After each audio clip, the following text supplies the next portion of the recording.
बच्चों, आज के इस वीडियो में आप सभी का स्वागत है। आज हम तुलसीदास द्वारा रचित वन पथ पर शीर्षक का अध्ययन करेंगे। यह तुलसीदास की एक महान रचना कवितावली से संकलित है और यूपी बोर्ड द्वारा निर्धारित कक्षा 10 के पाठ्यक्रम में शामिल है।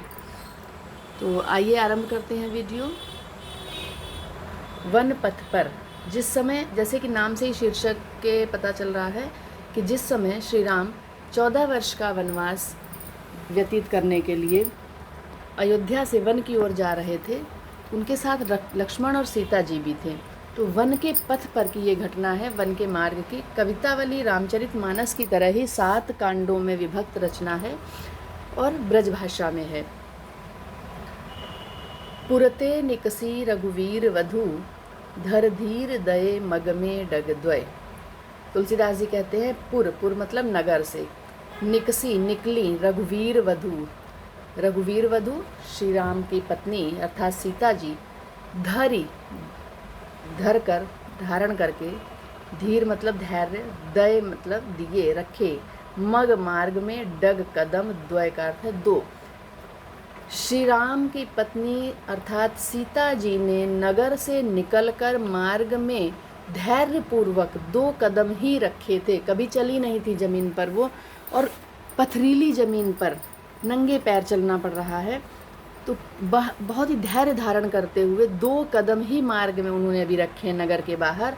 झलकी भरी भाल कनी जलकी, झलकी झलकने लगी, भरी भाल, भाल मतलब मस्तक पर, भरी अर्थ भरी हुई, जल से, कनी अर्थात कण, कण मतलब बूंदें, जल से भरी हुई बूंदें अर्थात पसीने की बूंदें उनके माथे पर झलकने लगीं, उनके माथे पर पसीना दिखाई देने लगा। पुट सूख गए, पुट मतलब ओंठों के संपुट, दोनों होंठ जो होते हैं उसे संपुट कहते हैं, सूख गए। मधुराधर द्वय, मधुर अधर, होठों के, मधुर मतलब कोमल, कोमल होठों के वो दोनों संपुट सूख गए अर्थात उनके होंठ गर्मी के कारण सूखने लगे। फिर बूझती हैं चलनो अब केतिक, फिर पूछती हैं अभी कितना, केतिक मतलब कितना, कितना चलना है। पर्णकुटी करिहों कितहो, कहाँ पत्तों की कुटिया बनाएंगे, पर्णकुटी अर्थात पत्तों की कुटिया। कित हुए किधर की ओर, किस दिशा में, कहाँ पर जाकर हम अपना निवास बनाएंगे, अभी कितना और चलना, 2 कदम ही चली थी, पूछती हैं कितना चलना है और। तियकी लखी आतुरता पियकी, तिय मतलब स्त्री की, पत्नी की, लखी देख कर, आतुरता का अर्थ है व्याकुलता, पिय की मतलब पति की, प्रियतम की, अखियाँ अतिचारु चली जल च्वय, सुंदर, चारु का अर्थ है सुंदर, सुंदर आँखों से जल चूने लगा अर्थात बह चला।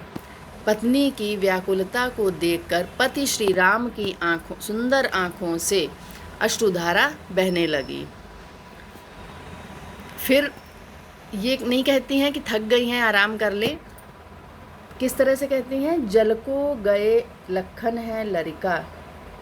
राम ने जब देखा कि सीता जी बहुत थक चुकी हैं तो लक्ष्मण को पानी लेने, और उनके होंठ सूख रहे हैं, तो पानी लेने लक्ष्मण को भेजा।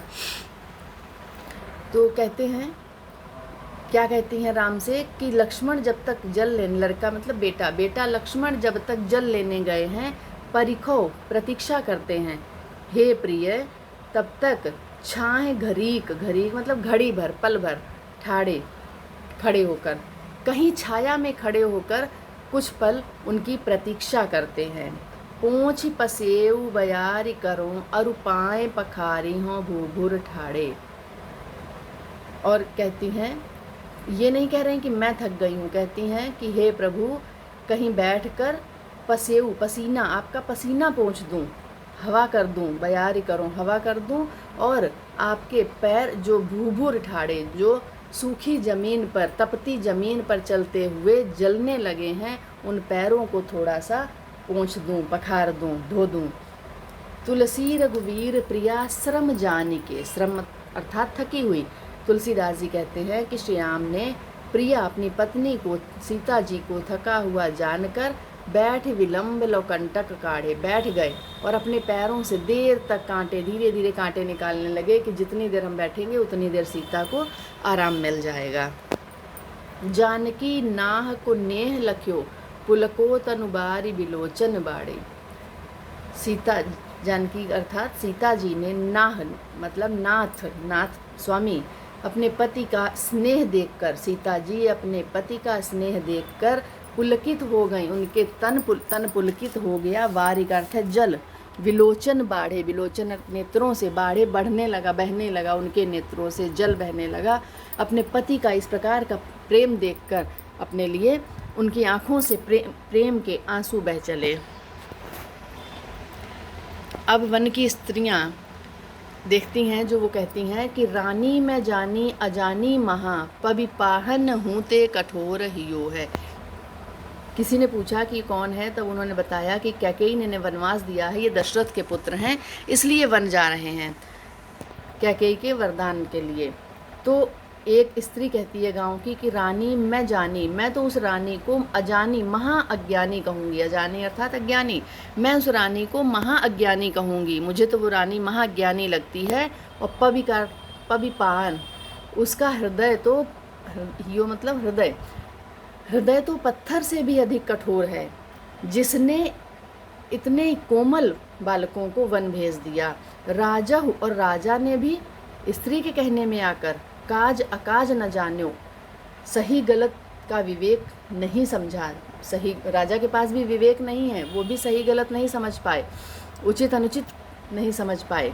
और कहियो तीय को, तीय अर्थात स्त्री को, जिन कान कियो, जिन्होंने पत्नी के कहने से ये काम किया है, कान कियो, कान अर्थात वन की ओर भेजा है इन्हें। ऐसी मनोहर मूर्त, ये इतना इनका सुंदर स्वरूप है, अनुप्रास अलंकार है, इतना इनका सुंदर स्वरूप है। बिछुरे कैसे प्रीतम लोग जी, इनसे बिछड़कर इनके प्रियजन कैसे जीवित रहे होंगे। ये तो आँखिन में सखी राखी बेजोग, ये तो आँखों में बसाने योग्य है, जमीन पर तो पैर रखने योग्य है ही नहीं ये। इन्हें किमिके वनवास दियो है, इन्हें कैसे वनवास दे दिया, ये तो आँखों में बसाने योग्य है। शीस जटा उर्बाहु विशाल, विलोचन लाल तिरीछी सी भौं है। अब कहीं पर रुककर जब वो जल पीने लगते हैं गांव में, कहीं वन के गांव में, तो सीता जी से गांव की स्त्रियां पूछती हैं, परिचय पूछती हैं राम और लक्ष्मण की ये कौन है आपके। तो सीता कैसे संकेत में उत्तर देती हैं, बहुत ही सुंदर वर्णन तुलसीदास जी ने किया है।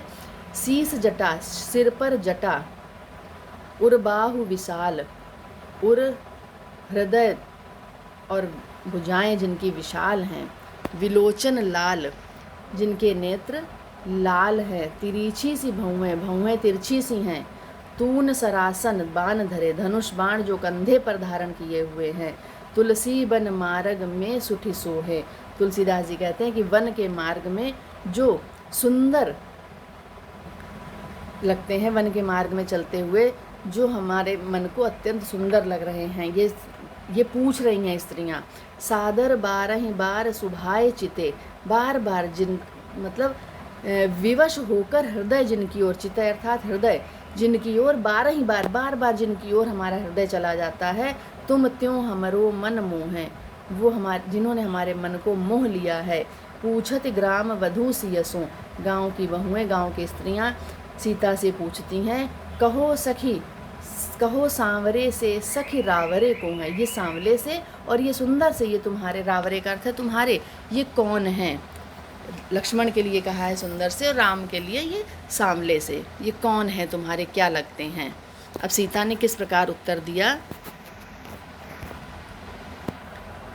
सुंदर बैन सुधारस साने, सयानी है जानकी जानी भली। सीता जी अत्यंत समझदार हैं, चतुर हैं, सयानी का अर्थ है समझदार, भली, उन स्त्रियों के मन की बात समझ गई कि ये क्या पूछना चाहती हैं। सुनि सुंदर बैन, बैन का अर्थ है वचन, सुधारस, अमृत से सने हुए उनके सुंदर वचनों को सीता जी भली प्रकार से समझ गईं।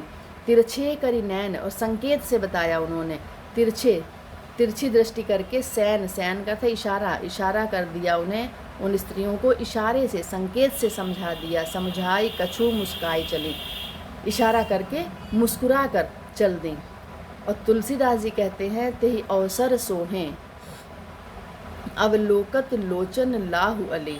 जब उन्होंने पूछा कि हे सखी ये सांवले से तुम्हारे कौन लगते हैं, राम की ओर इशारा करते हुए, तो सीता उनके मन की बात समझ गई कि इन दोनों में से पूछना चाहती हैं कि तुम्हारे पति कौन है। तो सीता ने उनकी ओर देखा, राम की ओर देखा, तिरछी दृष्टि से देखकर मुस्कुरा कर चल दी।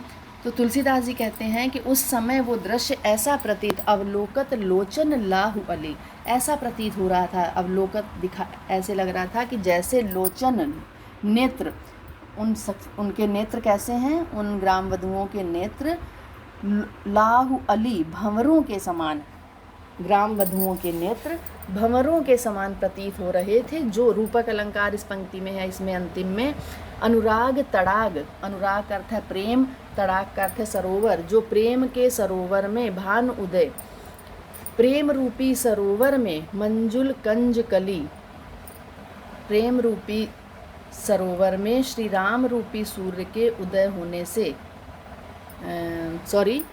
उन ग्राम वधुओं के हृदय में श्री राम के प्रेम रूपी, उन हृदय के प्रेम रूपी सरोवर में राम के दर्शन रूपी, जो राम का दर्शन है, राम के दर्शन रूपी सूर्य के उदय होने से मानो उनके सबके नेत्र रूपी भंवरे खिल उठे हों। फिर से सुनिए कि मानो उन ग्राम वधुओं के हृदय में, हृदय के प्रेम रूपी सरोवर में श्री राम के, राम रूपी सूर्य के भानु उदय, राम रूपी सूर्य के उदय होने से उन सब के हृदय रूपी कलियां खिल उठी हों और नेत्र रूपी भंवरे उन पर मंडराने लगे हों। उनके नेत्र कैसे हैं, भंवरों के समान, उनके हृदय क्या है, कंज कली, कंज मतलब सुंदर, कलियां, कलियां, मंजुल कंज कली, मंजुल का अर्थ है सुंदर, कंज का अर्थ है कमल की, मानो सुंदर कमल की कलियां खिल उठी हों। हृदय को क्या कहा है, कमल, और राम को सूर्य, प्रेम को, जो उनका राम के प्रति प्रेम है, वो सरोवर, प्रेम के सरोवर में राम के रूपी सूर्य के उदय होने से उनके हृदय रूपी कलियां खिल उठी हों और नेत्र रूपी भंवरे उसे देखकर प्रसन्न हो गए हों। तो इसमें भाषा ब्रज है, शैली प्रबंध है, छंद कवित्व है, और अनुप्रास अलंकार, रूपक अलंकार, शब्द शक्ति, अभिधा लक्षणा है। तो आशा है कि वीडियो आपको समझ में आ गया होगा। धन्यवाद।